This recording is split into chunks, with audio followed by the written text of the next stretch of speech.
Restaurants featuring a wide variety for every price range and appetite. South Point's Garden Buffet has something for everyone at unbeatable prices. Or if hunger strikes in the middle of the night, join us at Coronado Cafe. The American menu offers breakfast, lunch, or dinner 24 hours a day, plus a Chinese kitchen for authentic Chinese dishes from 11 a.m. to 11 p.m. From steak and eggs to wonton soup, it's fast and friendly service 24/7. When you need a quick pick-me-up, you can find it at our state-of-the-art Starbucks just inside the main South Point entrance. Order ahead with the Starbucks app for easy mobile order pickups.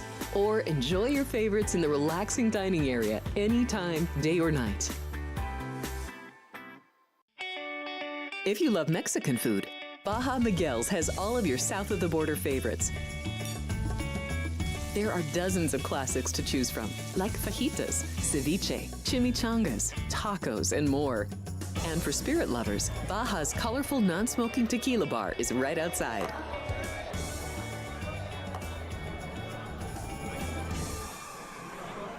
Or maybe you're in the mood for seafood.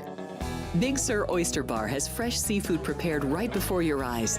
Savor freshly shucked oysters, crab legs jambalaya, shrimp and lobster. Beers on tap and a selection of fine wines are perfect to pair with your seafood favorite. Whether lunch or dinner, you'll love this fun atmosphere, located just off the casino floor.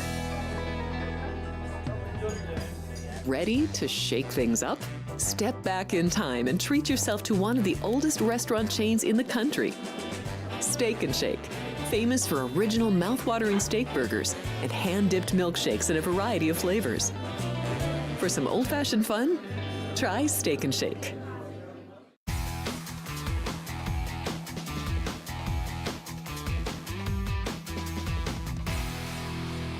Here we go, everyone. It is time for Sports by the Book on a Wednesday. I'm Alex White here with Kenny White. We're going to get you ready for all of today's action. We've got a lot going on. I'm really excited. Conference USA football, kind of under the radar, but we do have a really good game here tonight. We've got playoff baseball. Hockey is back, and we have a WNBA game, a game 3 in the finals. Looking forward to this episode. We also are going to talk some more college football. Second half of the show, we'll talk about 2 of the biggest games coming up this Saturday. How are you doing today? Happy Wednesday. Good morning, Alex. Yeah, happy Wednesday. It's another day in sports. And, you know, it's so important to write things down when you're a sports bettor. You need to write notes down on everything. And you should have a checklist. It could be a 20-point checklist. Reasons why to bet a game, reasons not to bet a game. But one of the biggest reasons to not bet a game, don't lay points with a bad team. Or against your number. Or against the number. But, you know, but again, my power rating sheets had Louisiana Tech 4.5. But that was full home field. That was no revenge. That was the first string quarterback for New Mexico State. And there was a drop off there. And that quarterback completed 2 passes, 2 big passes the entire game. Other than that, he didn't do well. What I really looked at was the redshirt freshman quarterback for Louisiana Tech who won the job playing on the road and maybe not being as prepared. And again, but you said it yesterday, we have 3 games today, but 6 bad teams. That's what you said when we started the college football. And they were really well below average football teams. So I made a case for Louisiana Tech. I bet them, laid 10.5. The line didn't go my way. It went to 12.5, and I thought it would go to 13. I said, if you want to get a middle on this game, you probably can. I guess there was a slim chance. I fell asleep when they were up 7, and New Mexico State had the ball. And in those situations, a lot of time when I have the dog, the guy throws a pick 6, and, and the favorite wins by 14. That happens a lot. But again, Louisiana Tech, not a great team, well below average defense. New Mexico State drove the length of the field, tied it, sent it to overtime. Louisiana Tech missed a field goal at the end of regulation that could have won for them. But again, on your checklist of reasons to bet and reasons not to bet, one is don't lay points with a bad team. Even though they're playing another bad team, Louisiana Tech, if they would have made that field goal at the end of regulation, would have celebrated like they won a bowl game. And that's why you don't bet favorites as well. So on that checklist, don't bet favorites, and then don't, If you're going to bet a favorite, make sure it's probably a favorite that's less than a field goal. That's the only type of favorites I think are worth any type of bets at all. That's such a good tease because there is a favorite I like in one of the ranked matchups, and that concerns me already because the last 2 weeks, my biggest losses were on favorites. And last week it was Rutgers. The week before it was Arizona and Louisville. And this week it is a good team, but we're going to talk that through, and I'm going to get your opinion on that. But so if you are kind of confused, New Mexico State did end up winning in double overtime over Louisiana Tech. The other two games, dead unders, Kennesaw State, Middle Tennessee State, 14-5, and then South Alabama 25-9 over Troy. So yeah, we did have football, but not the most exciting football. Let's talk about some baseball recap though, really quick, because we talked about this one. The Yankees do get back-to-back wins at home. They win 6-3 over Cleveland, and we will get to Game 3 that will be in Cleveland tomorrow. We will talk about it since we are not here tomorrow, so we'll talk about that as well. We're going to start off with baseball, actually, because we do have a game today, and that is the Dodgers in New York. This series is tied up 1-1. Dodgers, Walker Buehler, and the Mets will throw Luis Severino to start this game. Now, I have trusted your numbers, used your numbers throughout the whole regular season. And then, of course, since you do have that service, because you can buy your power ratings, people get your lines, but you have to dive in, look at all the other factors. I did that throughout the summer. Where is this series standing? Are they trying to go for the sweep? Are they avoiding the sweep? Adding all of that into it. Looking at this one, I'm on the same page as you. I'm going to trust them as well because you did make this total a little bit higher than where it is right now, and I'm leaning that way as well. But I'm ready for your breakdown. Right now it is Dodgers -110, total 7.5. And we're going to get a little break too because there has been money on the under in this Dodger Mets game, and it's down to 7.5, which I was okay with over 8. I think they can get 9 runs. That's my total on this game is 9. Walker Buehler. Talked about Walker Buehler Day because he struggled so bad. And then when he was sent down to AAA, he was on the injured list. I can't remember the surgery. It was probably Tommy John surgery. Came back the beginning of the year, sat out for a little bit. They threw him again, wasn't good. Sent him to AAA to get it figured out, and he pitched horrible at AAA. Came back September. They needed him in the pennant race, and he struggled once again. His numbers in the last 5 starts, though, really don't look that bad because he did pitch better at the end there. 5 innings, 5 hits, 2 runs, 1 walk, 5 strikeouts. He was much better down the stretch, but I still did not trust him and bet against him against the Padres. Padres knocked him out. They didn't knock him out, actually. I shouldn't say that. They got 5 against him in the second, which helped the Padre win, helped the Padre over. But they stuck with him. Martinez stuck with him and threw him in the 3rd, 4th, and 5th, I believe, in that game. And he pitched well. So I kind of went back and looked at him, and he has pitched better, but I still don't completely trust him. I don't think he has that great command. And in that game against the Padres that he got to the 5th, no strikeouts in 5 innings. Wow. No strikeouts. That if you don't have stuff to get the strikeout hitters, you're relying on atom balls. And then on the other side, Severino, I still think of him as a Yankee, but he is not. He is on the Mets now, and he has done very good for them this year. Yeah, he did have a good year. Looking at his median start for the entire season, 6 innings, 5 hits, 2 runs, 2 walks, 5 strikeouts. But if you look at his last 5 starts, 6 innings, 5 hits, 3 runs. That's the only difference, really, is he's given up 3 earned runs in those last 5 starts. His playoff starts, 12 innings. His ERA of 4.50, 2 walks, 10 strikeouts. Those are good numbers. He's not striking out more than a guy an inning, though. That's a little worrisome against a lineup like the Dodgers, but that's not worrisome for me. I'm glad he does not. Neither guy's getting strikeouts, so we are going to have the ball in play.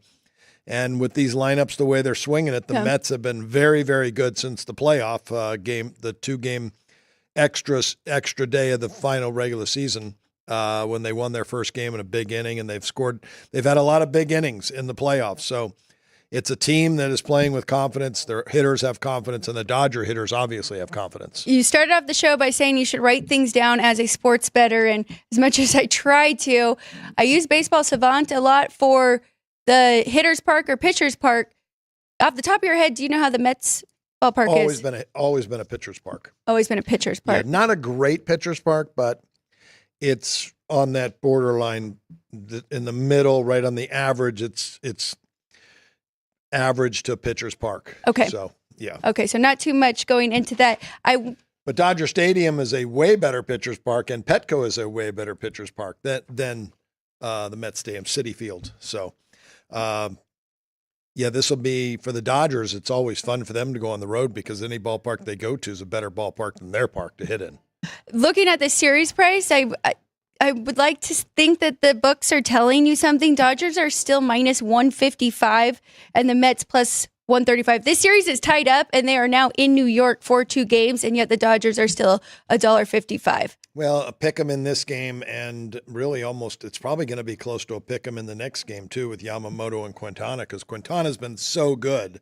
And if the Dodgers have a weakness, it's against lefties on the road. So that's going to be the pitcher's duel. I think that one's going to be the low scoring game. And the further we get into these series, I think the lower scoring the games get. Well, we do have a game tomorrow as well. I just mentioned the Yankees a game on the other side in the AL. The Yankees go up 2-0 in this series. Cleveland going to try and hang on here, try to get a win with Matthew Boyd on the mound, who has been very good for them. But man, the Yankees already winning the first 2. It's going to be hard for them to come back in this series. Yeah, it is. And I talked about that this morning. It's not over. The Guardians can still come back. If they win both here at home, that puts them in good shape. Yeah. But then they would still, even if they win 2 in a row, they still would be the underdog to win the series. Now, if the Yankees win, we get either Yankees-Mets, get the Subway Series, or we get Yankees-Dodgers, 2 of the biggest cities, our 2 largest cities, Los Angeles and New York, going head-to-head. And you said you researched it the last time they played, 1981 in the World Series? I would have to pull that up again, but it's about, I think that's right. I thought you said 1981. I'm shocked it's been that far back. But for the Yankees-Dodgers, right? Yankees-Dodgers, yes. Subway was 2000. Yes, you said that, like 2001 or 2002 maybe. It was last time we had a Subway Series. So it's been a longer time than we've seen Dodgers-Yankees, which is kind of shocking because both those teams have had so many great years. And the Dodgers, they won it 2020, year of COVID. Yep. In the bubble, they won. That was last time the Dodgers won. And people still say that there's an asterisk by that, so they do want this win, and they are playing like it's. But I have faith in Cleveland, right? If you're going to bet on them, this is the game that you can take the Guardians with that down 0-2 mentality, going back home, need a win, minus 105 with Matthew Boyd on the mound, who was outstanding against the Tigers, and I expect a good showing from him here too. This is the game. You bet. I think this is the game to bet, and if you lose, you could come back in Game 4 with Cleveland again, down 3-0 for gentleman's sweep. This would be the spot, though. The Yankees, if they have a weakness, it's against lefties on the road. Both Dodgers and Yankees, their lowest offensive rating I have for both are lefties on the road. So, I did bet the Guardians here in Game 3. I bet the Mets over today. I went over 8. Now I can go over 7.5. And I will go over 7.5 because now 8 runs wins for me. So, but again, I bet 1% on both those bets. I'll bet another 1%. So I'm going to have a little bigger play now on that Mets over tonight. Mets over tonight. Okay, I'm with you. I do like that. And with those pitchers on the mound, no strikeouts. That sounds pretty crazy for those two going here in these conference championship series. Let's go to WNBA quickly because I know you have all of your you have your hockey sheets, you have your college football. So we'll go WNBA. We'll hit a little bit on hockey and then take a break. When we come back, we'll get the 2 college football tonight and then our 2 big matchups that we want to hit on. So WNBA, I say quickly because I feel like kind of a broken record at this point. New York going to Minnesota. We have talked about Minnesota at home and their defense and how these games have been under games. So now we have New York minus 3.5 and the total 160.5. I like this game under. I still made it 155 here, and it's a big enough difference. I also think this game should be more of a pick 'em, but I do understand the desperation in New York. So this series is tied up.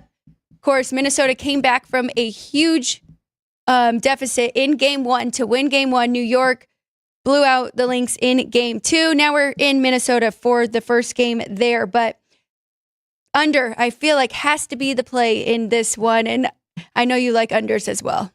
And Minnesota has been a great under team at home all year. So we bet them, they played Connecticut in that 5th game and bet that under and did not get there. But if you'd been betting Minnesota unders all year at home, you did very, very well. Complete agreement with you in this spot. Minnesota has fared well against the Liberty. They beat them in the Commissioner's Cup game for all the money. That's such a big game that you're going to get the best effort. I love that the WNBA did that because it makes those games meaningful to get there. And then when you get there, the best team normally wins. Minnesota won that game. They won game 1. You mentioned every score I saw early, Liberty was up by 15, up by 15, up by 12, up by 15. And then I found out the next morning that overtime and the Lynx won the game. So I think they're getting a little too much here. Circa opened 1, South Point opened 2.5. It's been bet up to 3.5. I'm willing to be on the side that the books are on in this game, and I'm willing to take the 3.5 with the Lynx and go under that 160.5. For anybody who is interested in the series prices, Minnesota plus 180 to win, and New York minus 210. That is the series price here at the South Point now, tied 1-1. I mean, that is pretty intriguing with Minnesota now having home court here in this one. But the Liberty, I mean, they have been on a mission all year long after losing in the finals to the Aces. And you can just tell Sabrina Ionescu having her best season. Courtney Vandersloot, playing a different role, kind of coming off the bench, but doing very well as well. The biggest thing in this matchup, and you mentioned it, Minnesota, they won 3 of the 4 games in the regular season against this Liberty team. They've been very good at shutting down Jones, so she's going to have to be a huge factor for them to win this championship.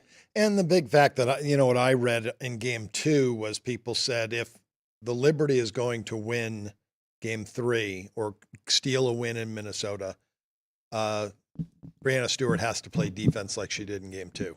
She really D'd it up in game 2. And I believe that she'll do the same thing. And that's why I do like the under, but that doesn't mean they cover. But that does help our case for the under. We know when we get every player on the court playing great defense, there's not going to be any gimmies. Helps the case for the under and for the dog to kind of hang around in their low-scoring game. Points will definitely matter.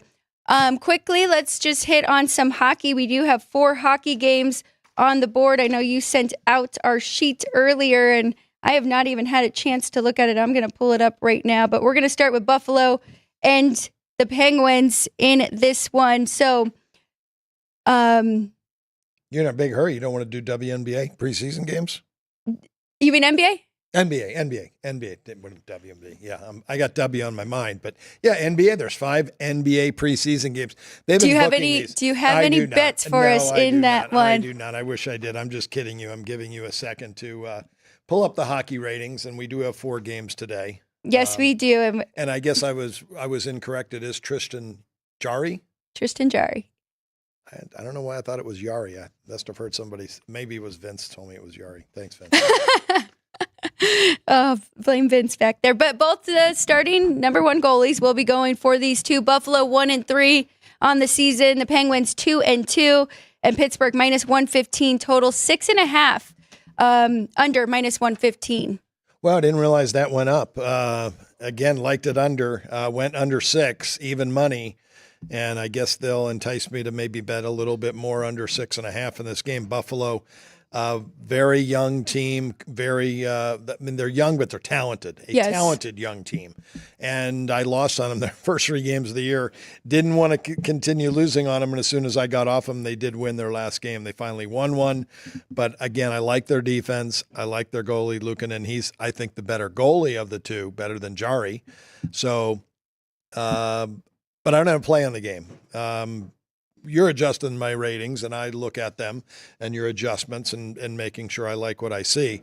We lean to Pittsburgh and the under. So I did bet it under already, and I'll bet it under 6.5. Again, small in the NHL. I say that because you want to stay in action when it gets hot, and we do get very, very hot. That's sports betting is a roller coaster ride. There's ups and downs. So on the downs, you want to be betting low, and when the ups, you want to be betting more. I like to think my totals in hockey are even better than my sides, but now after betting baseball this year and not being afraid of taking favorites or big dogs, when you think that you do have an edge, I think I'll get more comfortable there with hockey. But yesterday, not bad. I had 3 unders, and depending on the number, you got either 2-0-1 or 1-0-2. So 2 pushed, and that Dallas was a definite easy under going into overtime in that one. But let's go to game 2 on the board. Los Angeles Kings, Toronto Maple Leafs.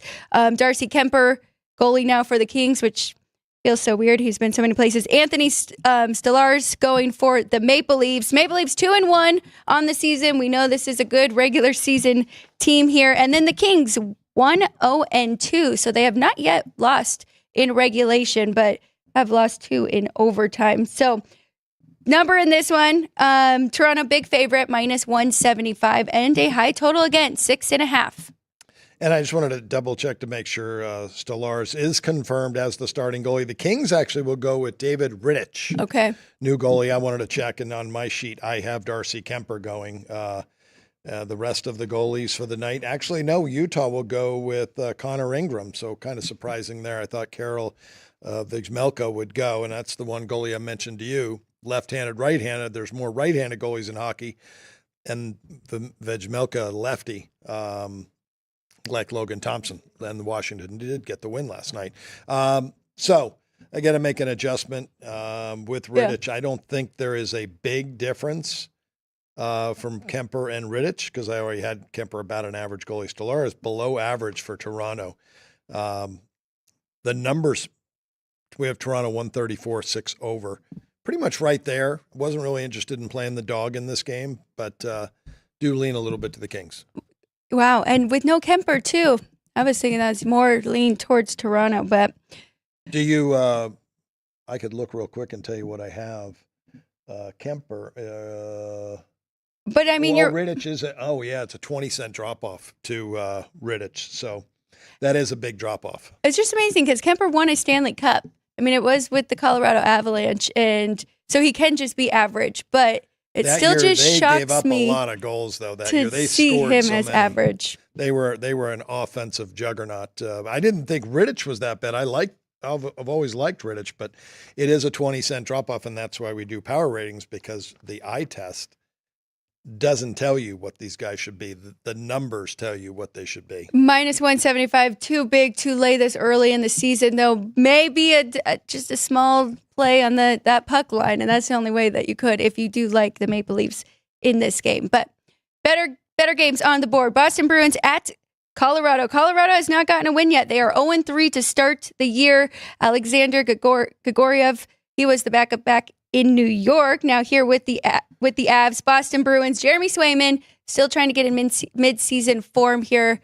Colorado is the favorite, -125, total 6.5, which, man, that makes sense from the Colorado side, but not used to seeing that with the Bruins, but all their games have been very high scoring so far this year. Shocking to see Colorado 0-3. This is a much better hockey team than that. So hate to be on teams with a losing streak, but you mentioned Jeremy Swayman, who held out, did not play in preseason, nowhere near midseason form. They've lost 2 of his starts. He is nowhere near the goalie that I have him rated as. So I think at 0-3, this is a must win for the Avalanche tonight. And I thought it was a cheap price. So I am on Colorado. Just checking, because that game yesterday, the Flyers and the Oilers did go to overtime, but Edmonton did get their first win 4-3 yesterday. So maybe Colorado can get their first one as well. Let's go to the Utah hockey team. As you mentioned, a little bit of a goalie change here. Connor Ingram will go. Anaheim Ducks, we've got Dostal playing in net for them. Checking Utah, -150, total 6. That is the lowest one on the board. Over -120. Yeah, I was just looking when you said that Edmonton got their first win. Nashville, 0-3. Colorado, 0-3. San Jose, 0-1-2. 2 overtime losses, though. And Vancouver, 0-1-2. They have 2 but they have no Demko Thatcher. They have an excuse. No excuses for Colorado or Nashville to start the season. Both those teams need to get in the win column. This one, Utah, I had Anaheim $1.16, but I had Vizmelka in for Utah. If Connor Ingram goes, I'm probably going to make this closer to a pick'em and maybe Utah a slight favorite. And that's what they are, $1.27 favorite. I have 6 over a quarter. Pretty much right there, kind of passing. The 2 plays I like is Pittsburgh under today. Pittsburgh under. 6.5 in Colorado.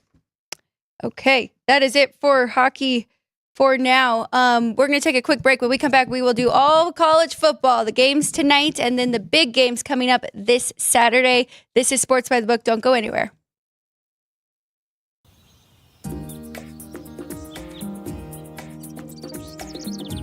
South Point is also proud to provide a variety of relaxing amenities for the guests who want to be pampered. Soak up the sun and let your stress melt away in our lagoon-style paradise swimming pool. A relaxing getaway where you can bask in the desert sun and enjoy seasonal food and bar service poolside. And if you really want to escape, come to Spa Costa del Sur. From couple suites to a co-ed wet area, our spa caters to business and leisure travelers who want to unwind and elevate their senses. A visit to one of our spa's steam, sauna, or whirlpool treatment rooms will leave any guest feeling like they can take on the world. Our gaming amenities include over 60 table games and over 2,600 of the most popular slot and video poker machines. We have penny slots, including the popular Buffalo games, and real machines like Wheel of Fortune, Triple Sevens, and Megabucks. If you prefer video poker, try Deuces Wild, Double Double Bonus, or a variety of multi-denomination games. Or try your hand at one of the most popular casino table games in the world, Blackjack. Don't let the game intimidate you. Blackjack, also known as 21, is both easy and fun. And our dealers are always happy to assist. And the best part? Blackjack always pays 3 to 2. Next, check out the roulette tables. Roulette is one of the easiest casino games to learn, and so much fun to play. It's a favorite of both beginners and seasoned players. In addition to blackjack and roulette, our casino pit features over 60 popular table games like Baccarat, Pai Gow Poker, 3-Card Poker, Ultimate Texas Hold'em, and Mississippi Stud. So get out of your room and come join in the fun.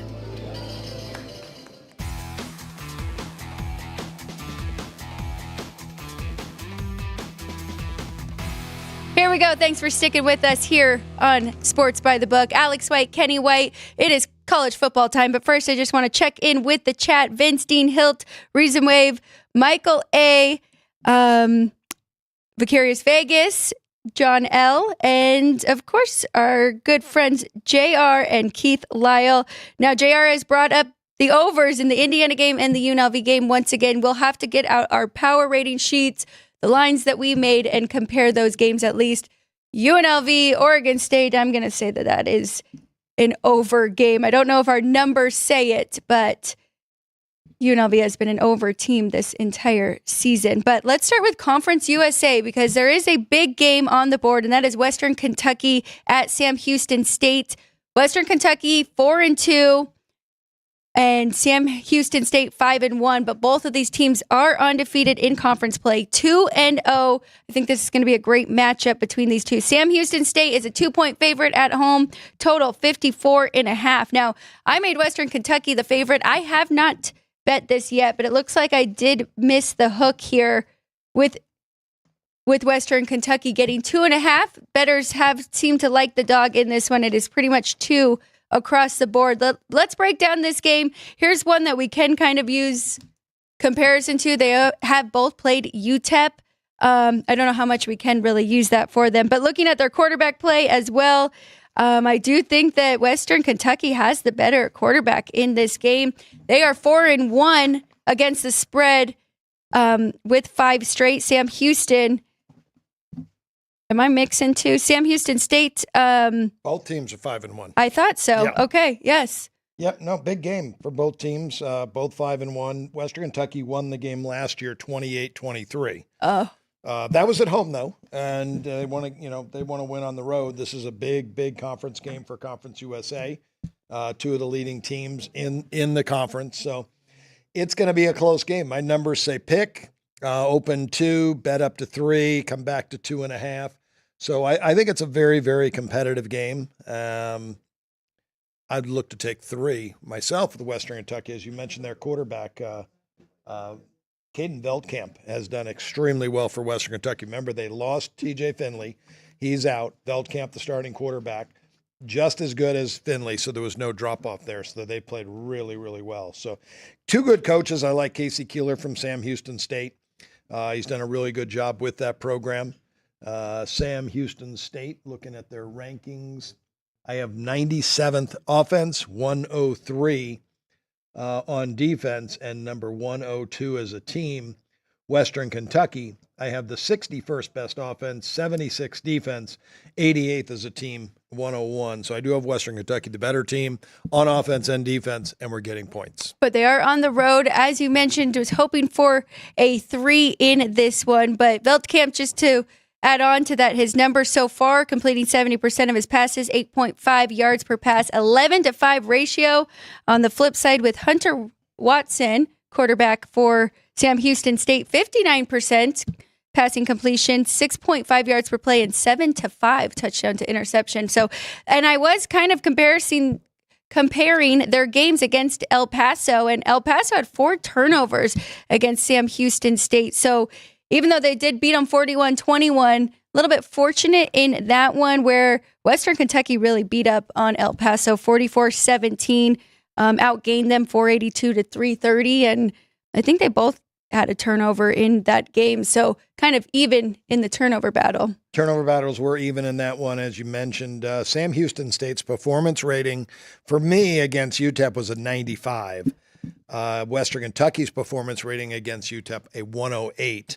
And one thing I'll tell you is the head coach for Western Kentucky, Tyson Helton, since he's been at Western Kentucky now 5+ years, he is 25-13 ATS in his road games. So are we thinking 2 on the road? 2 is enough for us to jump in here? Yeah, I was hoping for folks to be able to get 3. It was 2.5 this morning. Is it now 2 everywhere? It is 2 everywhere.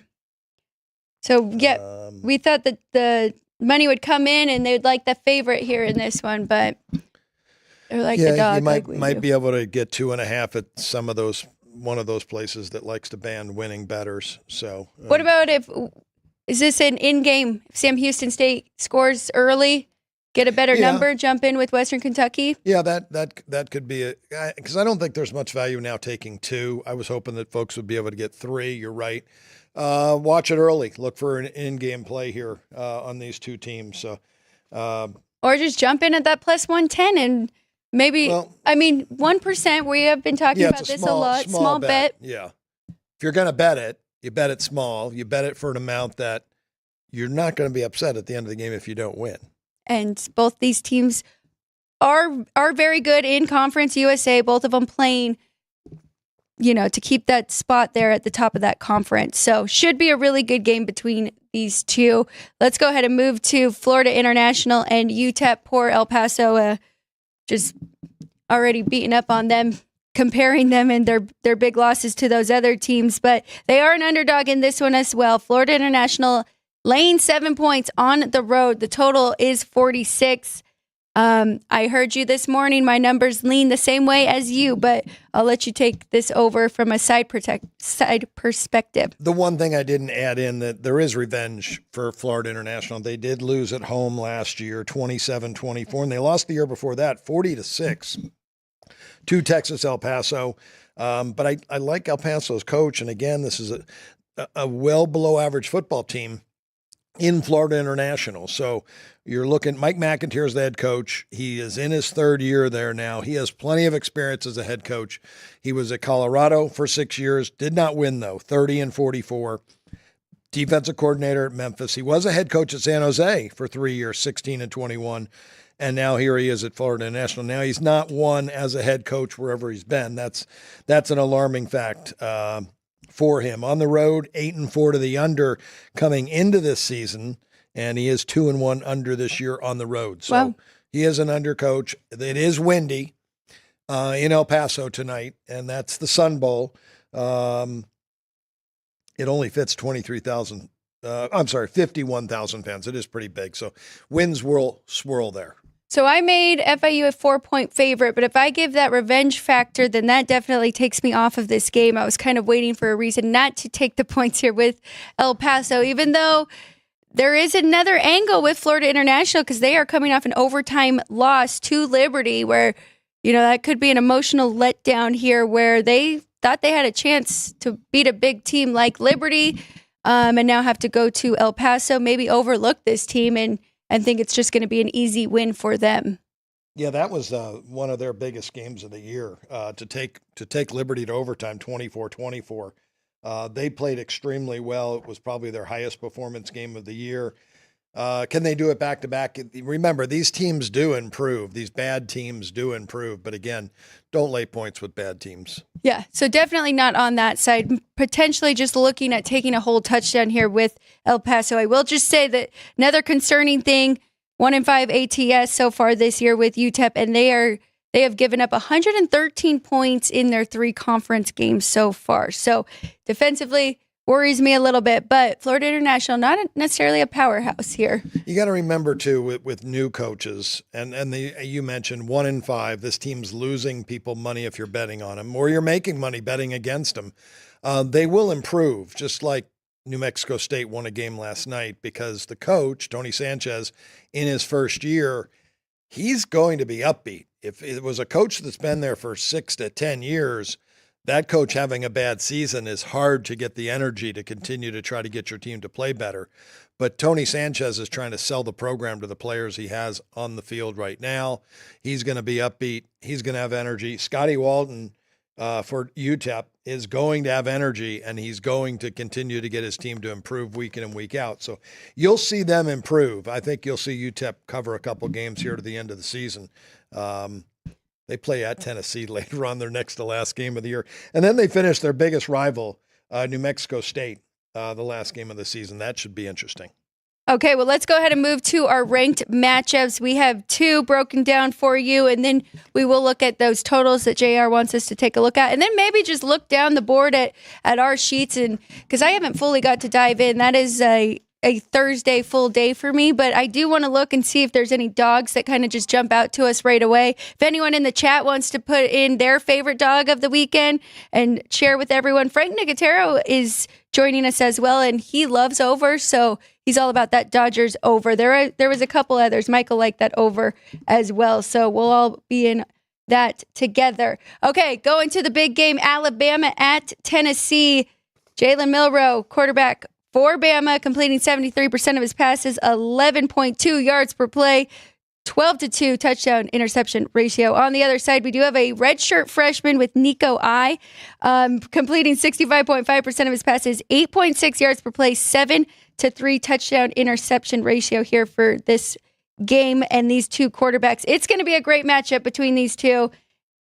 It's no new news to anyone. Alabama did lose to Vandy and then played a very tight game last week, but we're fortunate to get that win. They come into this game as the favorite, though, -3 and the total 56.5. I like the dog here in this one. My numbers say that Tennessee should be at least a 1-point favorite at home, and I use your home field advantage numbers, and they have not steered me wrong in the last few years, so got to give Tennessee full home field in this one, right? Yeah, I think so. I have a 3.5-point difference between the 2 teams. So the Tennessee crowd is going to be amazing. They're going to get their team fired up, and they're going to play above their performance. And their performance rating this year is 7 points higher than their rating. They've been a 131.5 for the season. Now, the thing about both these teams is they both started out red hot performance number wise, but both have played their weakest 2 games the last 2 weeks. Yes. So Tennessee has played down. They lost at Arkansas. They barely get by Florida in overtime. 2 games that they were big favorites in and just didn't get it done. Alabama identical. They lose as a 20-something point favorite at Vandy, and then as a big favorite against South Carolina, they only win by 2. So both off 2 bad performances. But again, Tennessee and their performance rating has been higher than their rating. Alabama's performance rating is lower than their rating, which makes me feel good. Yeah, I think Tennessee should be the favorite in this game. And my total 66. This game right now, total-wise, I didn't see it, 56. I think it's points aplenty here. Jalen Milroe can light it up. Sixth best offense. I have Alabama's defense number 12 now, and they are 5-1 to the over. Well, yeah, I mean, they let Georgia come back in that game, and we saw some weaknesses from their defense. And then now, as you mentioned, the last two games, we have definitely seen their defense be their weakness. Tennessee, though, on the flip side, I was looking into their defensive numbers and curious where you have them ranked because they're fifth in points allowed at just 12.2 and fifth in opponent yards per game at 254. Now, they have had a slightly easier schedule than Alabama and some of these other schools, but where do you have them ranked defensively? Yeah, neither one of these defenses have seen great offenses. Alabama saw Georgia and they allowed 34. Tennessee has seen Chattanooga, NC State without their quarterback McCall, Kent State, Oklahoma, who we've seen can't score, Arkansas, who's a weak offensive team in Florida. So they haven't played a good team yet. I do have them ranked sixth best offense in the country. They are talented, very talented. Josh Heupel's done a great job at Tennessee, and that's why I like Tennessee. I think they have the better defense as well. So that's one of the things on your checklist. Who has the better defense? And are they getting points? Home dog, better defense, Tennessee. And last week we did talk about a few of those home dogs with USC and Penn State, and we talked about that game on a Wednesday. It was 5.5 at that time, and the bettors moved it all the way to 3.5. You were still fortunate enough that they did cover in that overtime loss. But here, again, if you're with us and you like the dog, I would jump in now because once that gets to 2.5, then you start questioning, right, if it is still a play for you. Yeah, if you want to take it or not, you're going to question. But, yeah, take the 3 now.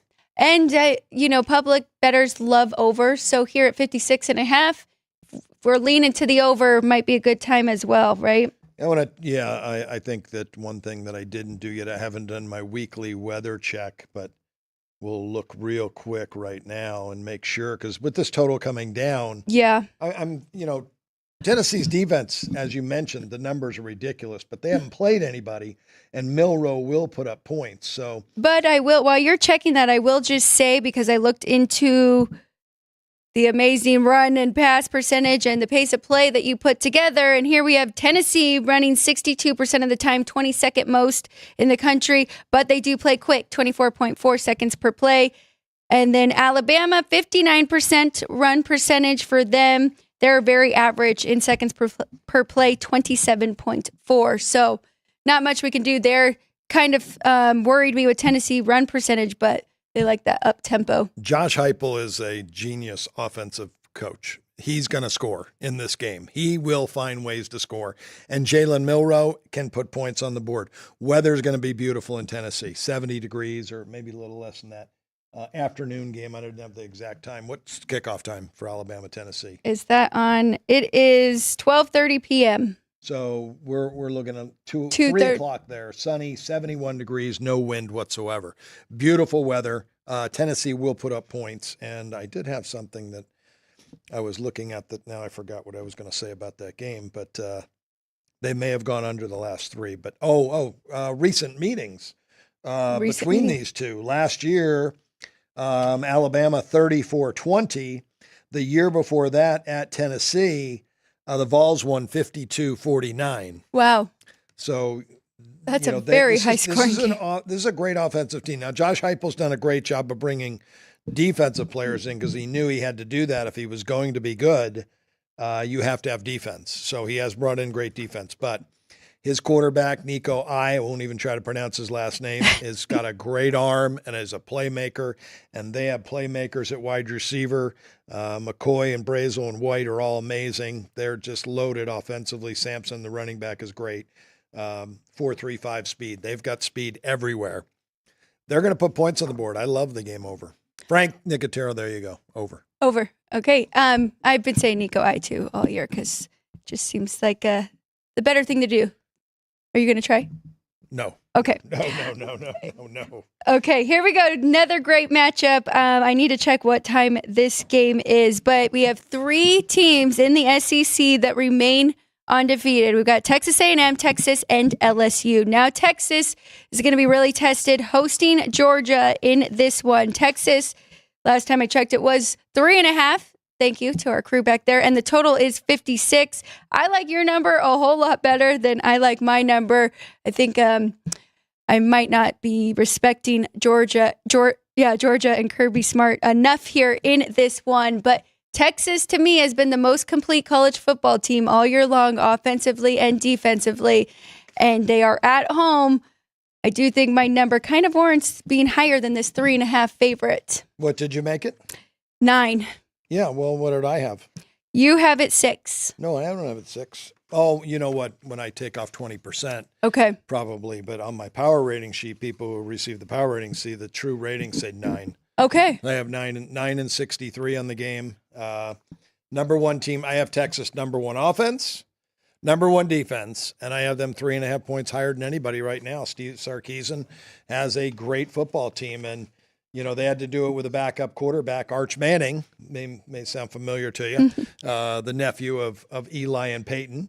And now they have their starter back in Ewers. He's well above average quarterback, a Heisman Trophy kind of candidate. Won't win it now because of injury, but they're off to a 5-1 ATS start. And we talk about good teams win, great teams cover. This could be a great team. And the one bad beat that they get every year, and I heard it all August. It's Texas. They will stumble. Right. Somewhere. Sarkisian's been there 3 years now. He went from 5 wins to 8 wins to 12 wins, and now he has the best team he's ever had. And they're a 12-win team, even looking at that schedule. But it scares me to know that my numbers say 9 over Georgia and Kirby Smart. Kirby Smart, 39-19 coming into this year on the road. ATS. He is a huge spread cover guy on the road. You know why? Because when he plays on the road, the bookmakers and the players early on give home field advantage to those weaker teams. Georgia takes away that home advantage. They are not going to be able to take away that home advantage in this game. Texas's crowd is going to be great. They're fired up. They just blew up their biggest rival in Oklahoma. No letdown here. Georgia just 1-5 ATS. The Bulldogs have struggled, and this is going to be a tough game. I don't know what's going to happen if Georgia and Alabama both lose and they both have 2 losses. Will they get into the college football playoff? I'm sure they will with 2 losses, but there's an opportunity for them to lose a 3rd game and then be completely out. If you look at the standings right now, and look at ESPN and look at the SEC. I mean, there are so many teams that are ranked right now in that conference. It's just so much. It's just the best conference, right? They're going to get like 5 teams in. So I don't know. It will be very interesting to see, but this is the minor league of the NFL. Yes. This is the SEC. When we go over the NFL draft every year, there's at least 12, 13 players from the SEC drafted. So the best players in the country are all in the SEC. And what they say in the South, there's 2 sports.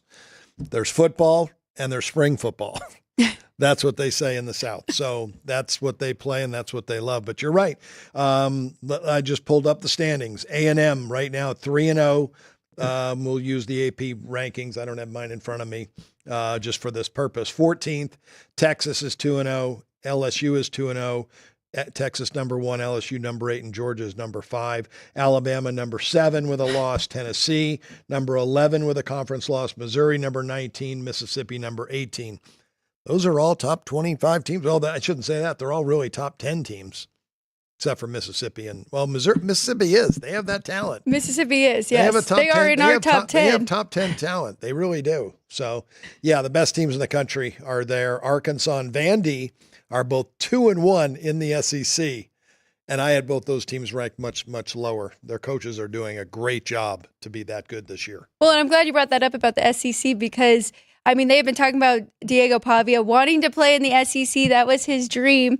And he picked Vandy. Well, he didn't pick. He got to go to Vandy, and now he is having a great year there. So that's exciting to see for him. Sometimes nobody else picks you.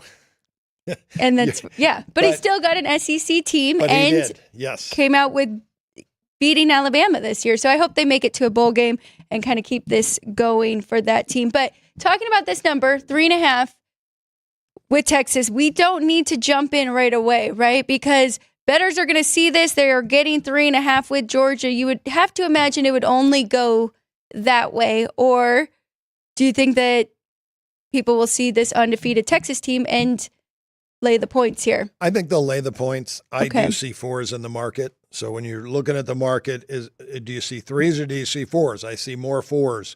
I don't see any 3s. They're gone. So I think this game closes 4 is where it closes. Last question. Looking at that money line price, $1.75 does not sound like a bad price for this undefeated Texas team at home. Is that a way you would rather play it with the hook being involved? Or it even moving to 4? I don't want to lay that price. I don't want to lay that high. I'm much more confident laying 3.5 minus a dime than laying 75, especially when I make the game 9. But again, it's a favorite. And if Texas wins by 1, they celebrate like they won, the national championship. They're going to be fired up. It's Georgia. And it scares me. Kirby Smart with that record of 39-19. Coming into the year on the road, he is 0-2 ATS this edition of the Bulldogs. And so far what we've seen, their performance rating just a 118.5.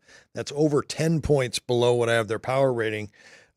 Texas a 129.5, and I have them rated 132.5. So they've underperformed just a bit of where I have them rated. So, well, it is no doubt that they have underperformed. I mean, look at their game last week where we're all talking about Mississippi State being the worst team in the SEC, and they hung in that one and lost by 10, covered all numbers there. Georgia 41-31 final, but they could have been looking ahead to this Texas game. Yeah, they could have. And, their best game they played was the Clemson game to begin the year, and now it looks really good because Clemson has been very, very good since that week 1 game.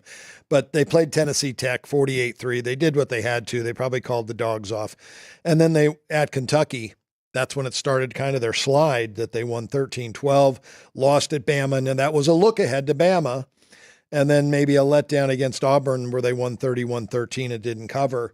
Was maybe looking ahead to this game instead of Mississippi State. You're going to get a great effort. This is a really good team. I only have 3.5 points difference between the two. And as I said, that 39-19 ATS record for Kirby Smart on the road, when you're staring at that, that's who you want to be betting on, coaches like that. But Steve Sarkisian, I will say, he has 12-7 ATS record coming in on the year, and he is 3-1 this year, so he's 15-8 covering games at home. So that makes me feel better betting Texas. The one team that sticks out to me that I have bet as a favorite that I'm 2-0 with is Iowa, of all teams, which is very good defensively. Do you have your rankings for Texas offense and defense and Georgia offense and defensive numbers? Can you tell me those? Yeah, I have Georgia the 8th best offense now, 11th best defense. And their special teams are outstanding. It gives them the 3rd. Texas, number 1 on offense, number 1 on defense. Okay. So they're clearly the number 1 team in the country right now. Those numbers can move. I won't be knee-jerk. If Texas lost this game, they're still going to be number 1 in my ratings, I got to believe right now, unless Georgia just destroys them. Right. And I'm going to have to go, make a pretty big adjustment on it. But I don't like to be knee-jerk this late in the year. I don't like to be knee-jerk at any time moving ratings. But if I am, it's going to be week 1, 2, or 3 when you don't know what's happening. Texas has played great football all year long. I really wanted to dive in and look for any look-aheads or letdowns for college football as well. There's just not enough time in the day. But I am going to go to our numbers for this UNLV game. For JR, if my computer would search. I do have both of ours. Do you have your sheets? Yeah, I always use my book to, come up with information on a game. And they're playing an early week game, aren't they? UNLV? Or They are on Saturday this week. They're on Saturday this week. So. Yep. Oh yeah. It's the very bottom of the page. There it is. And they're on the road at Oregon State. I made UNLV 4.5, 57.5. They are 7.5. I'm not looking to bet against them. This is such a big game for UNLV and the way they're playing right now. I don't even like my total, as you mentioned. We like over with UNLV because they are such an explosive offense. And with 5 wins, remember this time of year, your grandfather reminded me yesterday, one thing that you want to look at this time of year is a team's record. Some teams already have 6 wins. Now, a lot of those that do have 6 wins are still playing for the national championship and want to be in that 12-team bracket. There are a lot of teams with 5 wins. Those teams are motivated to get that 6th win and get that bowl bid invitation out of the way. A lot of times there's a letdown from teams who get their 6th win. Teams that I think are playing for a national championship will not have the letdown because those teams are used to winning 10, 11, 12 games a season. So I can't believe it's already time to start looking at that angle. We are over the halfway point. My gosh. Over the halfway point in the season. So UNLV right now with 5 wins, they want one more to become bowl eligible. Now they're playing a team that's 4-2. That could be bowl eligible. And looking at the over-under, both teams 4-2 to the over this year. I like your number a lot better than mine on the side because I do have UNLV right here at 7.5, but you already told me before the Syracuse game that I had UNLV a little bit too high. So I've kind of been trying to watch that. This is a look-ahead spot for UNLV. They host Boise State next week, and Oregon State is coming off a bad loss to Nevada that's a win they had to have, so they will be highly motivated for this game at home. It's a tough place to play as well. So, getting over a touchdown here with those factors, it matches your numbers. I'd lean to taking the points here with Georgia State. As for the total, I'm looking for our numbers here because remember, UNLV run percentage, they're 4th in the country, right behind the Service Academy, 69%. And then Georgia State is 10th. Oregon State? Oregon State is 10th, 63.8%. So they have been leaning on their run game all year long.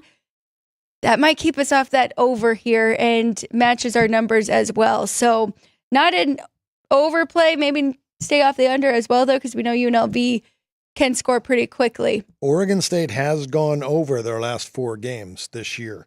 Trent Bray, their head coach, first time as head coach. He was the defensive coordinator at Oregon State, which could, to me, right away, I think, they're conservative until otherwise they prove me wrong. Right. But their defense, it's just amazing, has been so bad. 49 points they give up to Oregon.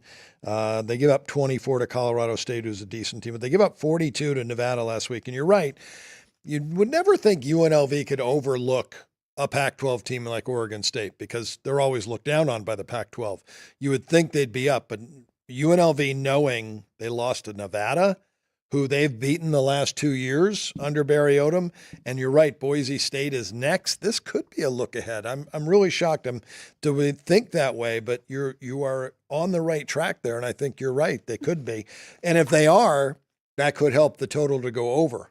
Another factor, though, I do just want to mention is they have one loss now. So because now that I am a part of Cofield and Company and do these shows regularly, I get a lot more inside information. Cofield covers the UNLV football team, and he said that it was stated, like they are talking about winning the Mountain West, having a chance to make it into that 12-team playoff. So the expectations and the bar is set very high. They have a loss, so now they have to take care of business. They went to Utah State. They almost let that team hang around too much in the second half. Yeah, the result was never in doubt, but they didn't cover. And my thinking when I saw that was a lot of teams, when they go into halftime with a big lead, can start talking about the next game. And hey, we're at Oregon State next week. That's another statement game for us. And they let the second half get out of hand, and Utah State, got back in it and covered. So my thought process was their focus is on Oregon State. Okay, that's what I mean. So they have to take care of each game right in front of them, and I think Barry Odom has been very good about talking about that as well. But still, I'm 7.5 touchdown in the hook. I don't hate it. So Indiana and Nebraska is the very last game of all the FBS before your FCS. I have Indiana as 6-point favorite at home, and the total 47. The total is moving up a little bit, open 50. Now there are some 50.5, including here at the South Point. So I had nothing in this game. I believe your numbers are close as well. You lean to the over. Actually, you made this game 54.5. Yeah, Kurt Sigonetti's done a very nice job at Indiana, and he is an offensive guru. Was at James Madison the last 5 years, 52-9, great head coach. And you're right, my number 7 and 55.5. Open 53.5, bet down to 50.5. And, it's an agreement with my dad. He made it 60. He really likes it over. And Indiana is playing fast and furious. They go up and down. Their quarterback, Curtis Rourke, has been really good. 5 straight overs out of the Indiana Hoosiers, and they can put up points. Nebraska has a great quarterback, a freshman quarterback, Riola, that's had a really nice year, but they are an under team because Matt Rule is a very conservative head coach. He's a defensive-oriented guy, and that's why a lot of their scores have been low, but they have played bad offenses. The only good offense they faced was Colorado, and they shut them down, 28-20 win at home. Other than that, they did go over against Illinois at home, but that game was an overtime game to get it over. Now, on the road, maybe a different story. Their only road game was at Purdue, and Purdue, we know how the struggles that they've had. So on the road, we'll see if this defense travels or not. That was what was that final score against Purdue? 28-10. 28-10. I remember we're in Nebraska with these grind out kind of low scoring games, and they do play relatively slow, 28.9 seconds per play. But your numbers, and as you mentioned, both quarterbacks have been playing very good. Lean to the over there. So hopefully that answers your question, JR, with both of those games. I'm going over, JR. You're going over in that one? Yes. UNLV as well, or no, my number doesn't show it in the UNLV game. I think it's pretty high, and I mean it could, but my number would have to be higher. Like my number is on this Indiana game, so I have a little discipline. Okay. I just wanted to double check so he knew, and he had a solid answer there. But 10 o'clock, that's it for us. Thank you again to everybody in the chat. I see Jerry jumped in a little bit later, and Andrew. I will be back in 2 hours on Punchlines. You have to switch YouTube channels, Punchlines FN. I will be there with Frank Nicotero. Please make sure and subscribe to that YouTube channel as well, and share ours, please. We appreciate all of you and the subscribers going up, and we love doing this and talking sports with you guys each and every day. Remember, you can find this show 7 days a week in the morning. Saturday, we will be here at 8 a.m. That's the only early time frame. And then Football Frenzy, 3 days a week, Monday, Thursday, and Friday in the evenings. Thursday, 3 to 4, and Friday, 2 to 4. Thank you so much. For Kenny White, I'm Alex White. Everybody in the back, thank you so much as well. There they are. We'll see you guys soon. This has been Sports by the Book.